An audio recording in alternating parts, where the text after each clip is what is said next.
Hello everyone, this is Heroes Trivia, and today we're going to take a look at the stat lines in Total War Pharaoh. Recently, I've been making some unit guides on the channel, and I've been getting questions from players who come from Total War Three Kingdoms about what these stat lines mean, because Total War Pharaoh uses a similar stat card as Warhammer and Troy, and very different from Three Kingdoms. So let's first go through this list of stats on the renowned Kushite Archer, which is representative of pretty much all the units, as you have pretty much everything you want with melee stats and range stats. They have no shield. We'll cover that as we switch to a different unit. But to start, we have the icon on the unit. If it's a diamond shape or a square shape here, it means it's a medium unit. That dictates the expected speed, the expected armor. If it's a circular icon, it means it's a light infantry, and if it's a hexagon, it means it's a heavy unit.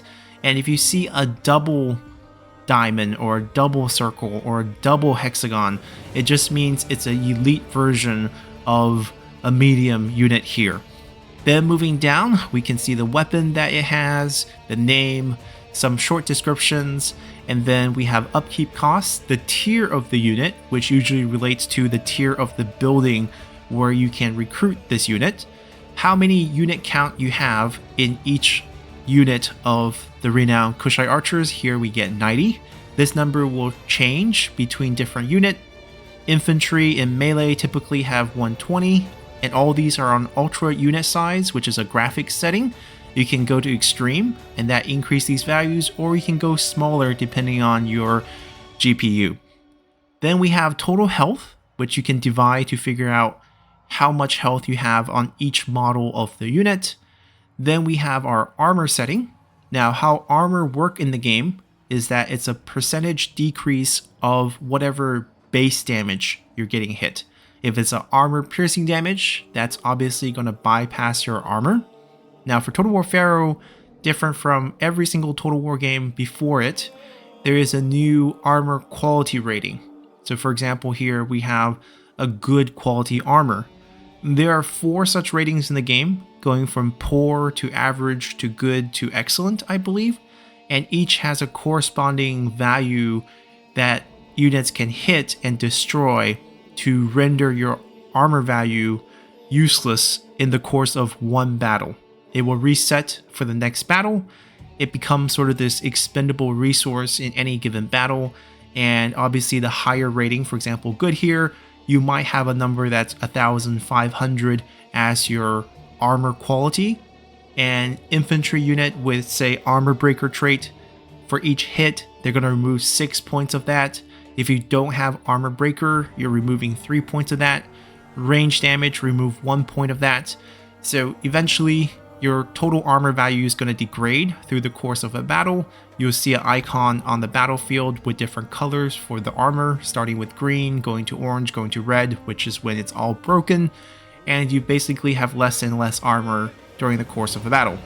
Now, what armor you do have, it's a percentage decrease of the base damage, as we mentioned. So for example, 55 here, typically it will mean that you have 55% damage reduction, but it doesn't really work like that. You basically roll a percentage of your armor for each hit, and the rates are 50% of your armor, 75% of your armor, or 100% of your armor. So for each hit, let's assume we have 100 armor for easy math. You can expect to get a 50% reduction 1/3 of the time, 75% reduction 1/3 of the time, and 100% reduction 1/3 of the time. So on average, you're expecting 75% of whatever your armor value is as your base damage reduction. That's going to be pretty random throughout the course of battle, but it's a good gauge. Then for morale, this is the number that you have to maintain, similar to health. If you hit 0, then your unit's going to rout, no matter their current health, no matter how many units they have left. So attacking a unit's morale, very similarly to attacking a unit's health, will work wonders in battle, especially since morale is a much easier number to manipulate. You have different abilities that can reduce morale. You can reduce morale by flanking. Morale will drop when you are deemed losing, when you're getting shot by arrows, when you're getting charged by chariots, when you are getting flanked. So there's a lot of ways to reduce the enemy morale, and that's why you want to flank units, basically to rapidly decrease their morale and try to get them to rout, as killing a unit entirely is a much more difficult task and also going to cause much more return damage. Then speed is pretty easy to understand. It's how fast a unit move. Now there are numbers that's not displayed here, like acceleration. Essentially, if you're charging at a target, you actually pick up a bit more speed. So if you have two units of similar speed, let's say you're 37 and the enemy's 35, and they're charging at you, you're not actually going to outrun that, because they will have a charge acceleration and they will pick up speed against you and basically run you down. So unless you have a massive speed advantage, say a chariot versus infantry, you're not really going to outrun some of the units. Then for melee attack and melee defense, these come in pairs. This essentially is evasion in Total War 3 Kingdom for those familiar with it. Your melee attack is your hit rate. The math works like this. Take your melee attack, add 35 to it as sort of a base hit modifier, and then subtract the enemy melee defense. And that's your hit rate. So your melee attack is challenging the enemy's melee defense, and vice versa. Your melee defense is challenging the enemy melee attack. So whatever melee attack the unit attacking your unit has, add 35 to it and subtract your melee defense, and that's sort of your expected hit rate. And if you take 100 out of that, then you get your evasion rate. So that's how melee attack and melee defense work in the game. It's a very complex system versus just the evasion stat in 3 Kingdom, which assumes every unit has 100% hit rate and then your evasion just deducts from that. Here, every unit has two separate stats. You have your offensive capability, your hit rate, and your dodge rate, and it works against the opponent's hit rate and vice versa. And there's ways to increase and decrease these values. When you're getting flanked, you're getting a penalty to melee defense, increasing the enemy hit rate. When you are charging, your charge bonus is not only added to your damage, but also added to your melee attack. So in that sense, during the initial charge, you're landing a lot more hit. That's why you're getting that burst damage on charge, and that's why you want to try to cycle charge as much as possible. Now moving on to damage, this is actually how much you hit per swing, assuming it lands, which is where melee attack comes in handy. And once you do get that hit, then your melee base damage, your melee damage listed here, 31, is going to go against the enemy armor.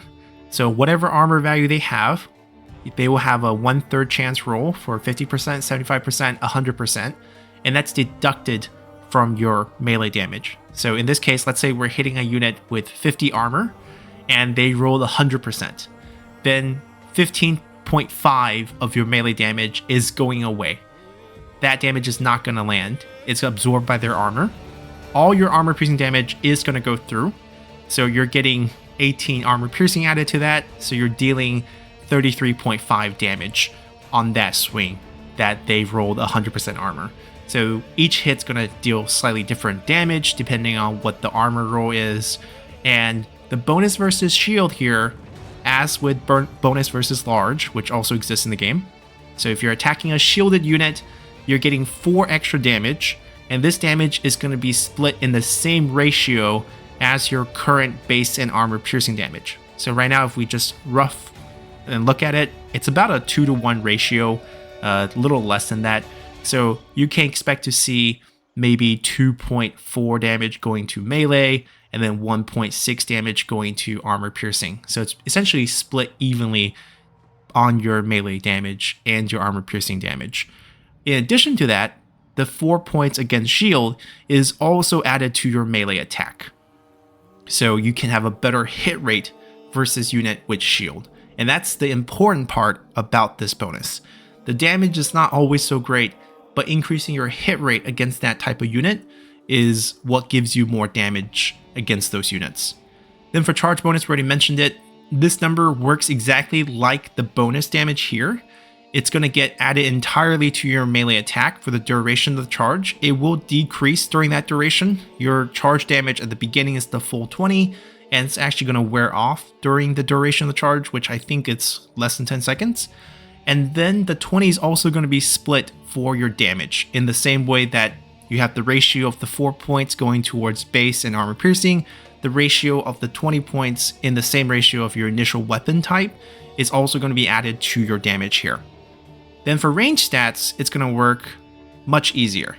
We have our ammo, pretty easy to understand. We have our range, also super easy to understand.